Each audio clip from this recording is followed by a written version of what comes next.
3 seconds in a lap. Yup, that is how much time you can save in a pit stop. Most of you guys just completely neglect pit stops like the stick figure over here.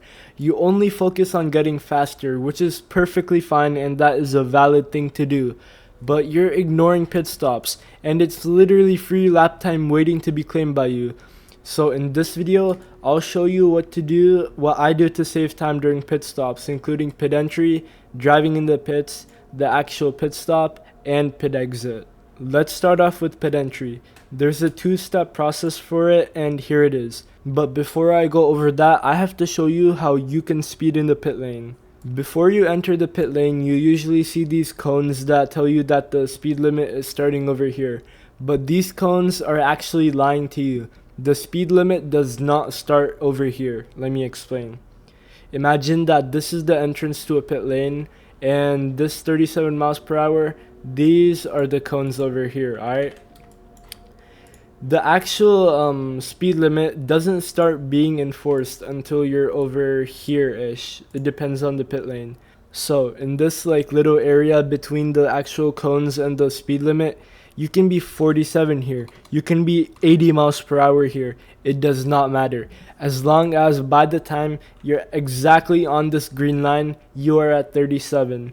The reason for this is that iRacing gives you a bit of a buffer in case you mess up pit entry. It would be really annoying if you had to be on the exact limit every time you enter the pits. So they're just giving us a bit of leniency here, but we can abuse that. And this extra speed might not seem like a lot, but it's worth over 5/10. And considering that 62% of you guys do not practice pit entry, it's probably worth over a second. Now let's go back to the two-step process I was talking about earlier. So we know that we can speed up in the pit lane or in the pit entry, right? So the first step involves that, which is braking later. We want to brake later so we can carry more speed into the pits, right? But when we enter the pits, we're not going to have an accurate sensation of speed. And what I mean by that is that we won't really know how fast we're going, how much throttle to apply to be on the limit. So the next step is going to be to turn on the pit speed limiter. I know a lot of people tell you to turn it off and I'll talk about that later, but for now just keep it on, alright? So right as you hit the brakes, press the pit speed limiter. Okay, now we've nailed pit entry. Let's move on to driving in the pits. So after a second or half a second that you've entered the pits, turn off the pit speed limiter. Yes, you heard me right. All it does is keep us safe and slow. But we want to be fast, not safe. And obviously don't do this in real life. This is for iRacing only. Every pit lane in iRacing allows you to go up to 1.5 miles over the pit speed limit. So if we turn off the pit speed limiter, we can manually feather the throttle at around 1.5 miles higher than the limit on our own. And this 1.5 miles per hour might not seem like a huge difference, but it is worth a lot. Let's say we have a 0.2 mile long pit lane, right? And the limit is 37 miles per hour. Going 37 miles per hour, it takes around 19.46 seconds. But if we go at 38 miles per hour, it takes 18.94 seconds. And that is over over half a second of lap time gained just by being 1 mile per hour over the limit. And if we go to a much longer pit lane, the 24 hours of Spa pit lane, which I don't know if it's the longest one in the world, but it is really long. It is 0.62 miles long and the limit is 31 miles per hour. Going 31 miles per hour, it takes 72.01 seconds, let's round up. And if we go 32 miles per hour, 69.75 seconds. That, my friends, 2.3 seconds of lap time just from going like 1 mile per hour over the limit. That is insane. One thing to note though is to not get too greedy, alright? Don't try to be like on the exact limit. Like don't walk on thin ice is what I'm saying. As soon as you see the slow down message, the one circled here, just go like 1 mile, like go 1% less throttle, because if it stays for too long, you're gonna get a penalty. And getting a 40-second penalty is not worth saving 1 second of lap time. Alright, now let's talk about the actual pit stop. there's a guy with the arrow and you just want to park right in front of him. So your car should just be like that right in front of him. He can be anywhere on the pit lane. This was a screenshot from an actual race, and he was towards the start of the pit lane. But he could be somewhere over here, here. It doesn't. He can be anywhere basically. So you just need to know where he is, because it would really suck if you just like drove past him. You can practice braking and stopping in front of him a few times, but it's not really that hard. Just make sure not to stop too far ahead or too far behind, because it won't work and you'll either have to reverse or go forward. So don't try to push it too much with him. It's really risky. Oh yeah, and I forgot to mention, but have all your stuff like tires, fuel, repair, all of this stuff set on a straight before the lap you pit. Doing this will save you so much struggle.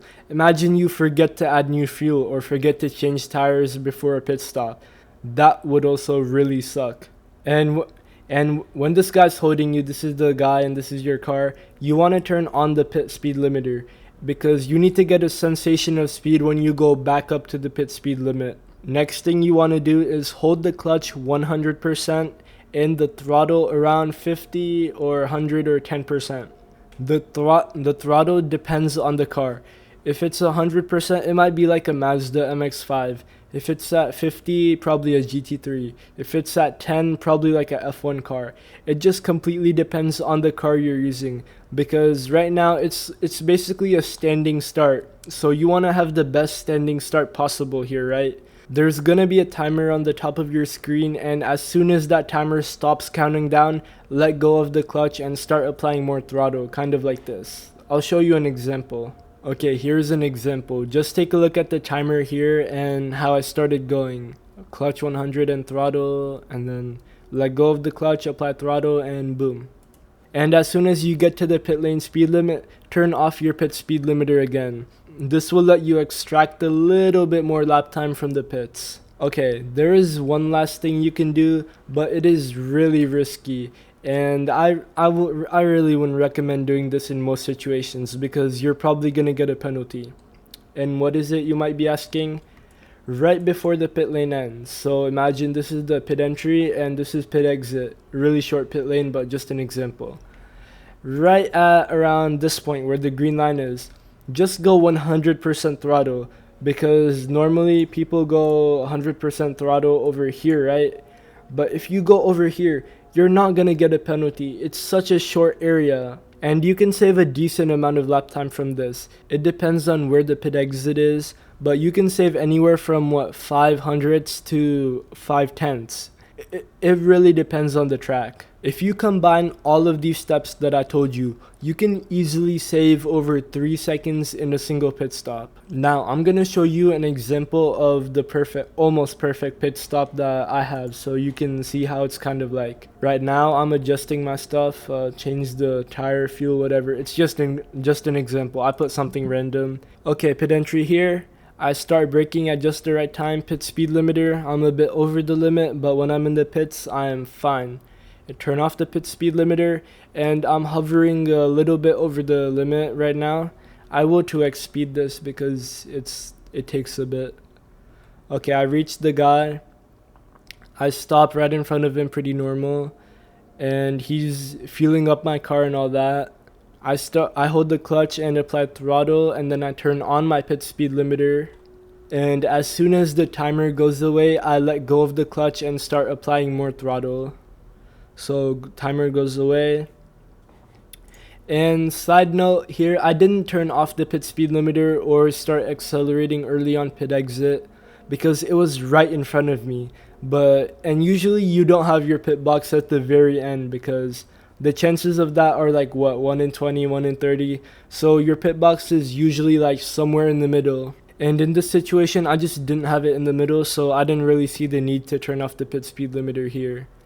But in most scenarios, you would probably have a pit box in the middle, so turn off your pit speed limiter on exit.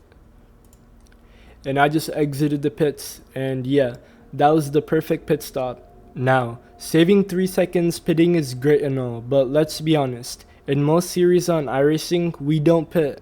And for the series which we do pit in, it's around once every 30 minutes. That's good and all, but we want to be fast during the whole 30 minutes, not just the single pit stop. If you want to get free lap time, click this video on screen.